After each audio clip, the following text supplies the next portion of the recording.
Hallo meine Lieben, ich hatte euch vor circa 3 Jahren mal den Foil Quill Freestyle Pen gezeigt, schwieriges Wort, und ich dachte mir, weil wir ja gerne auch für die Weihnachtsvorbereitung, für Weihnachtskarten und solche Sachen gerne auch foilieren, will ich die mal wieder zur Hand nehmen und euch da so ein paar Tipps und Tricks zeigen, weil nicht jeder von uns hat einen Plotter oder die Foiliersachen oder einen Plotter, der foilieren kann, sagen wir es mal so. Und deshalb dachte ich mir, das wäre eine gute Idee. Mehr dazu seht ihr gleich nach dem Intro.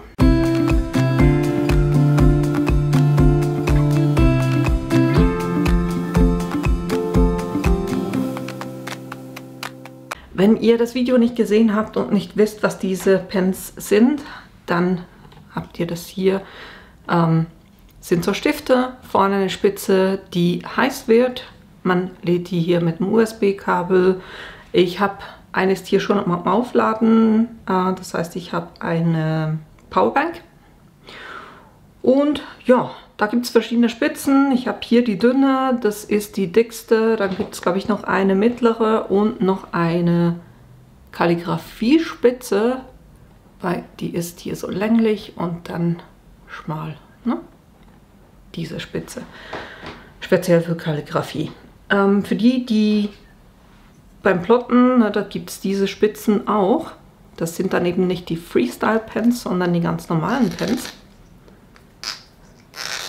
Ich habe den so festgeschraubt, dass ich ihn nicht rauskriege. Die sehen so aus, dass hier das B, das ist der Adapter, weil die kommen mit verschiedenen Adaptern für verschiedene Plotter.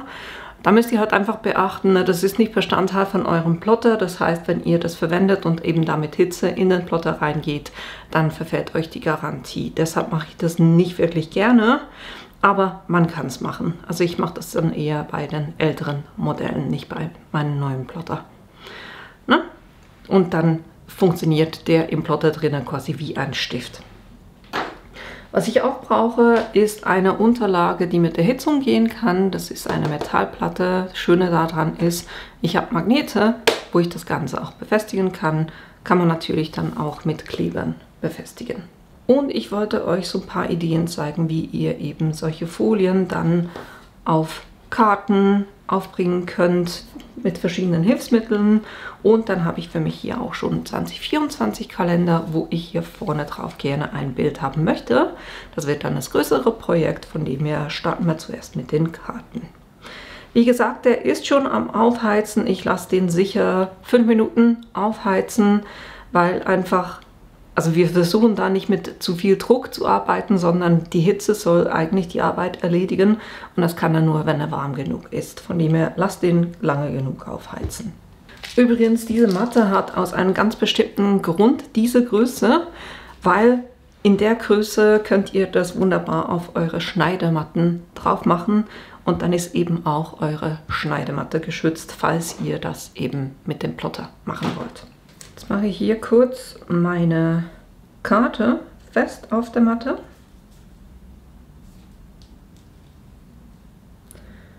Und zwar am liebsten da, wo ich dann nicht mit dem Stift drauf gehe. Das wird jetzt hier ein bisschen schwierig, weil ich will als allererstes eine Stitchline ringsherum machen.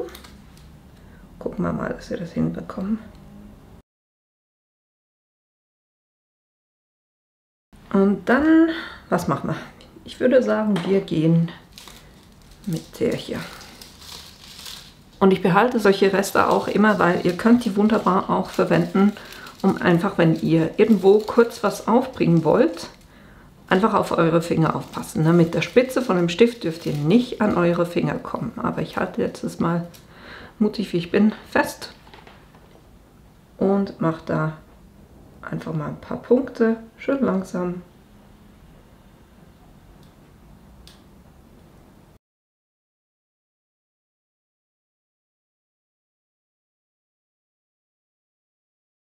Und dann seht ihr, dass ihr hier diese Folie drauf habt. Ist ein bisschen doof mit dem Sticker, weil der reflektiert, lenkt ein bisschen ab, aber ihr seht, also die Folie glänzt schon auch sehr stark. Von dem her, das ist eine Möglichkeit, dass ihr wirklich einfach Freestyle macht. Das heißt, einfach Folie aufs Papier drauf und irgendetwas zeichnet. Für die, die schön schreiben können, ist es natürlich super, weil dann könnt ihr eure Schriften so ganz einfach auf eure Karten bringen.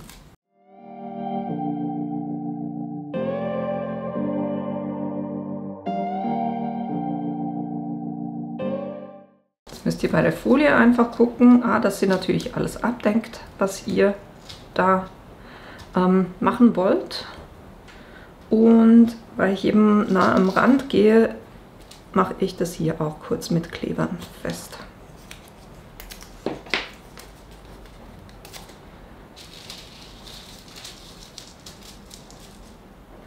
Geht einfach darum, dass ihr das möglichst straff festzieht. Das heißt, ich mache das hier oben hin, dann ziehe ich die Folie nach unten.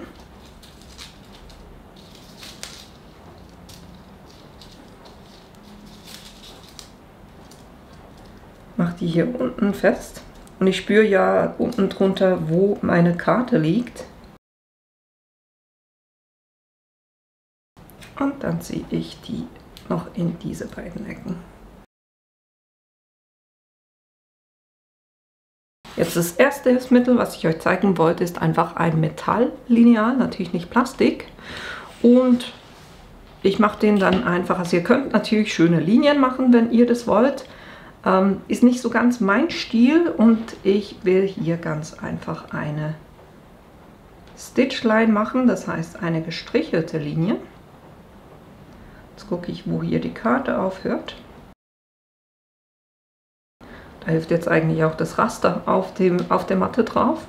Und jetzt eben, wie gesagt, gehe ich langsam einfach hier dem Lineal entlang und mache einzelne Striche.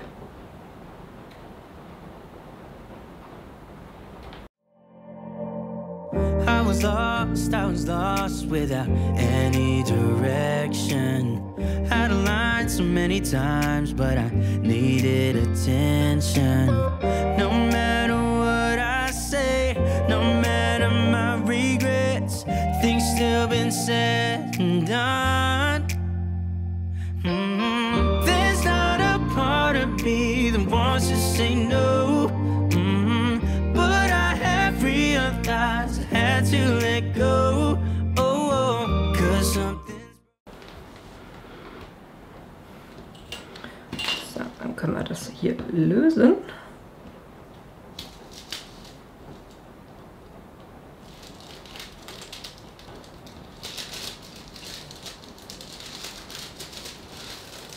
Und wie gesagt, das Reststück könnt ihr wunderbar auch mit einem anderen Projekt noch verwenden. Im Grunde genommen könnt ihr alles, ihr seht jetzt, hier bin ich mit dem Kleber rangekommen, in der Mitte, da hat es die Folie weggehoben, aber ich habe hier wirklich große Teile, die ich noch verwenden kann, weil per se ist einfach überall, wo ich mit der Hitze drauf bin, ist die Folie weg. Ich weiß nicht, ob ihr das an den Strichen erkennt. Und den Rest kann ich immer noch verwenden. Und wenn wir uns die Karte angucken,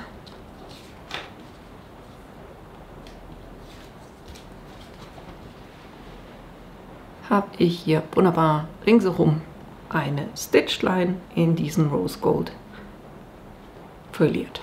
Ne?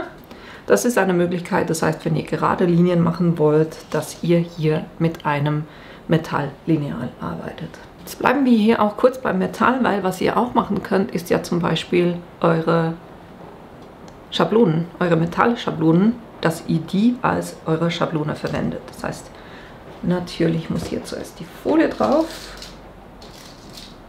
Und ich glaube, ich mache es jetzt gerade so, dass ich dieses Stück hier wieder verwende. Weil ich will mehr so im oberen Bereich, dass von da runter so ein paar Punkte kommen.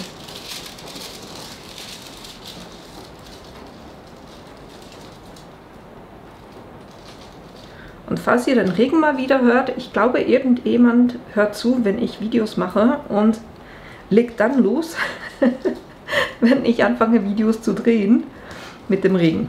Aber na ja, ich hoffe, es stört euch nicht allzu sehr. Ich finde es extrem kuschelig jetzt zu der Jahreszeit auch wieder im Bastelzimmer zu sein und einfach ein bisschen zu basteln. So, jetzt kann ich hier die Schablone drauflegen, da wo ich das Muster haben will. Wir können die auch ein bisschen festmachen, damit die da liegen bleibt, wo sie ist.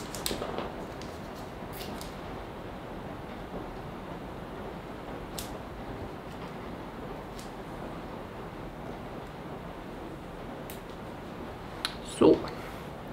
Und jetzt gehe ich ganz einfach in diese Kreise rein und mache genau diese Punkte.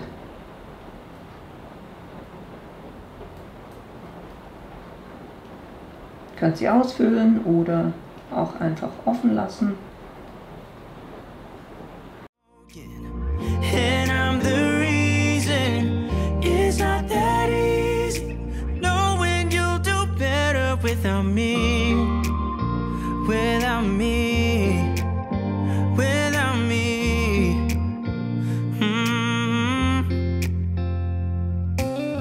I have tried, yeah, to become better, but I'd lie again if I said it. So, ich würde sagen, das passt.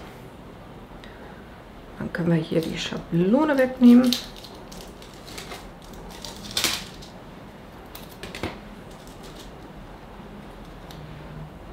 Ich habe sie teilweise ausgefüllt, also im oberen Bereich ausgefüllt, und dann, je weiter runter ich gehe, habe ich dann nicht mehr ausgefüllt.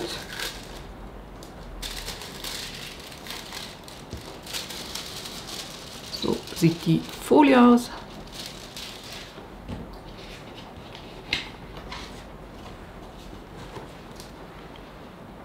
Und so sieht dann die Karte aus.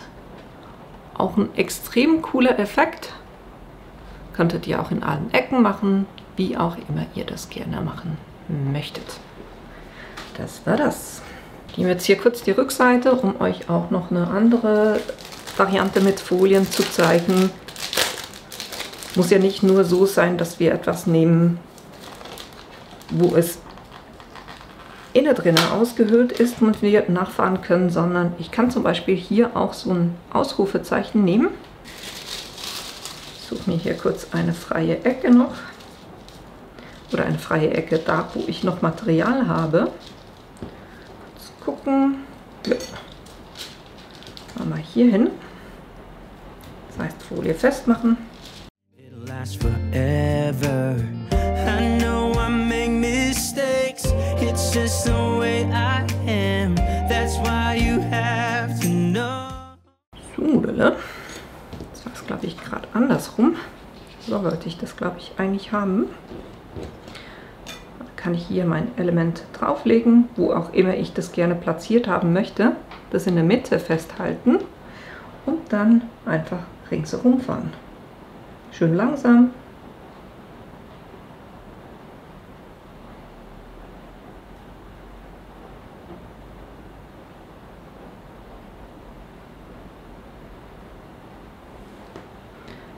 Natürlich auf die Finger aufpassen.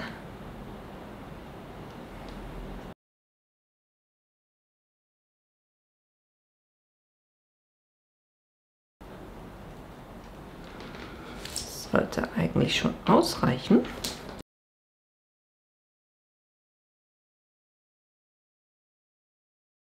Und dann habt ihr hier wunderbar die Sprechblase. No?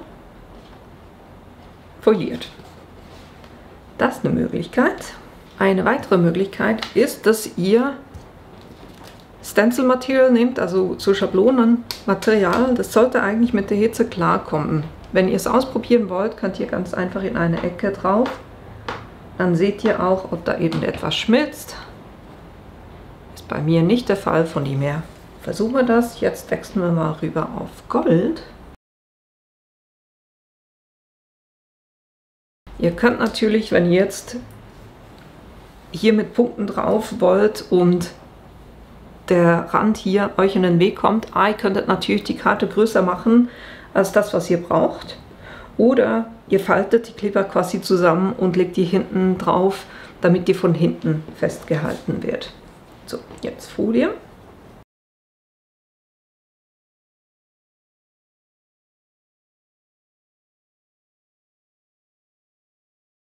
auch die natürlich wieder schön straff drauflegen.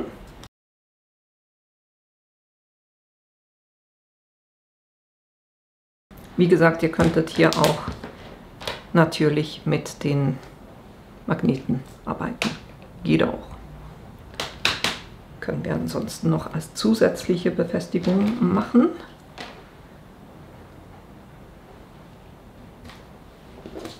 Respektive, ich kann hier gleich mal einfach meine Folie drauf machen und die mit den Magneten festhalten. Geht natürlich auch. So. Und jetzt gehe ich ganz einfach den Kreisen entlang. Mal gucken, was ich hier für ein Muster drauf haben möchte. Von oben runter. Mal gucken. Yeah, there's not a part of me that wants to say no.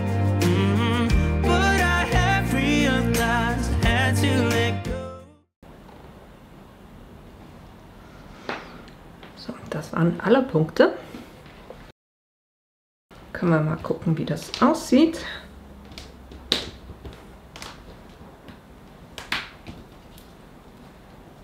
Schablone hat es nichts gemacht, die kann ich ganz normal weiterverwenden.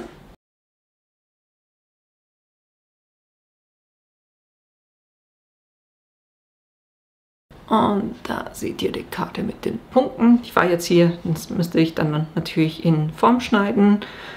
Aber was halt einfach ist, ihr seht natürlich, weil es ist ein Freestyle-Pen, das kann sein, dass ihr hier dann so, wenn ihr nicht genau am Rand entlang seid, das sieht man natürlich. Aber ich finde schon einen sehr coolen Effekt. Das heißt, ihr könnt hier auch eure Schablonen verwenden, um Muster auf Karten drauf zu bringen. Und vielleicht habt ihr jetzt gesagt, na, also schön und gut, das kann ich aber alles auch mit dem Plotter machen, ne? Deshalb habe ich euch noch ein Beispiel, was ihr nicht mit dem Plotter machen könnt. Ich nehme hier kurz das Büchlein, nur um sicher zu sein, dass ich da auch wirklich mit der Folie drauf kann, dass das wirklich funktioniert.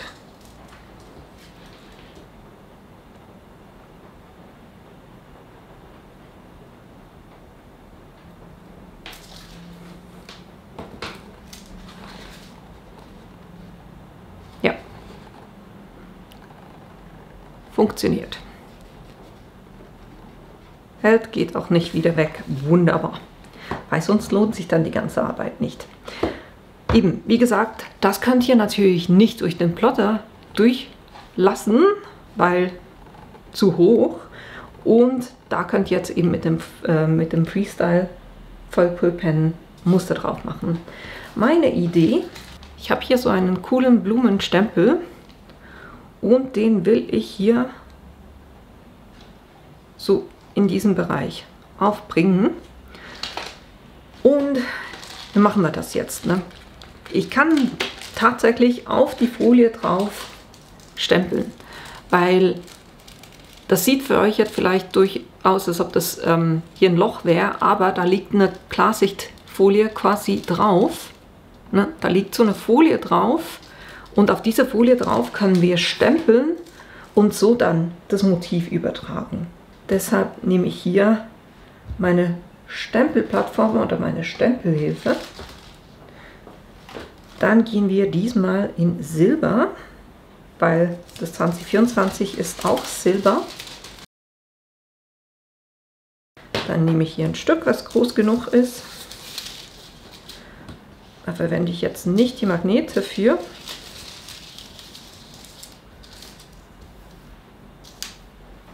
Sondern ich mache das hier kurz mit dem Kleber fest, dass mir das nicht verrutscht, während ich stempeln will.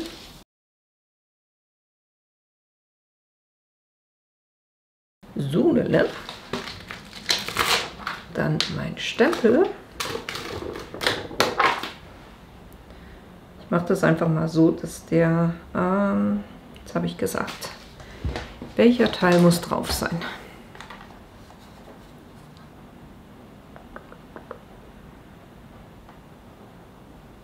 Ja, das Blatt hier drüben muss nicht zwingend sein, der Rest schon.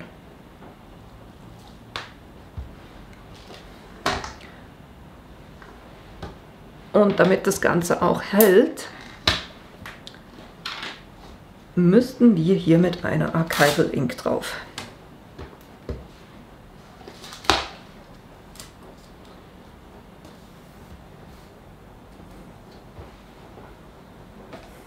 Na, hier, Archival Ink.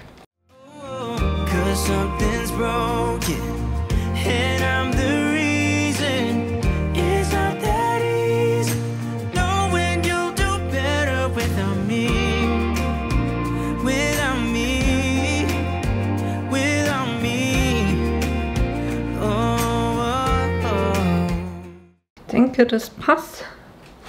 Wenn es Stellen hat, wo es nicht ganz drauf geblieben ist, könnt ihr ja trotzdem, wir haben ja immer den Abdruck auf der Folie drauf, wo der Stempel aufbewahrt wird, und dann können wir da so ein bisschen rüber blinzeln und gucken, wie das aussieht.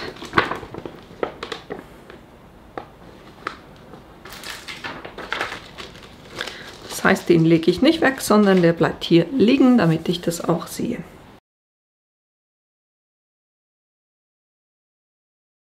Ich weiß, dass ich hier oben in der Ecke nichts hinmachen werde. Deshalb einfach, damit mir das Ding nicht verrutscht, klebe ich das hier einfach mal fest. Ich nehme die Kleber sicherheitshalber kurz ab. Nicht, dass das plötzlich dann sich umlegt und dann quasi Folie sich löst von da, wo ich eigentlich Folie übertragen will. Sicher ist sicher. So, und jetzt kann ich die Folie so auf das Buch drauf bringen, wo ich die schlussendlich auch haben möchte.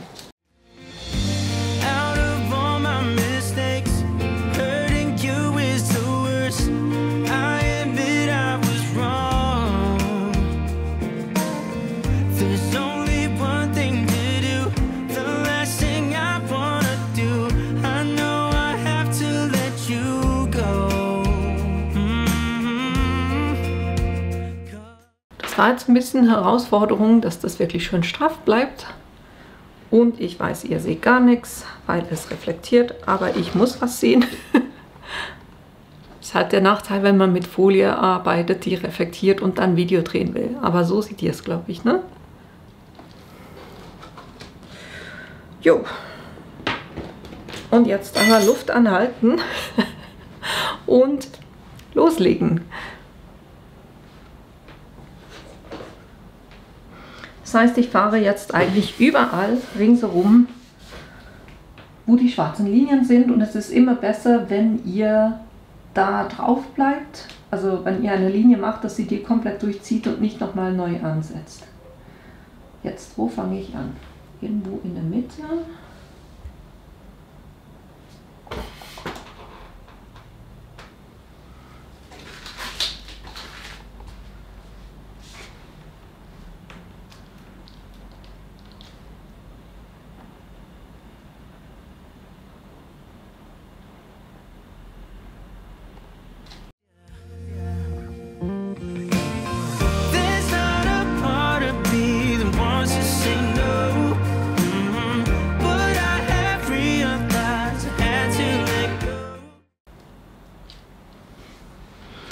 Ich mache das jetzt einfach mal und nehme euch dann zurück, wenn ich durch bin damit.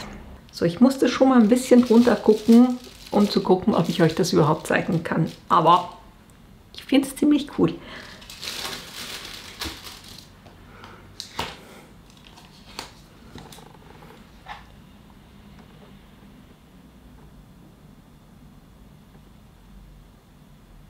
Somit ist das mein neuer kleiner Taschenkalender für 2024.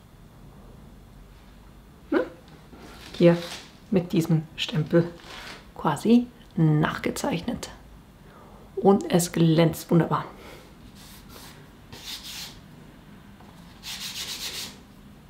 Und eben, es bleibt drauf, ne?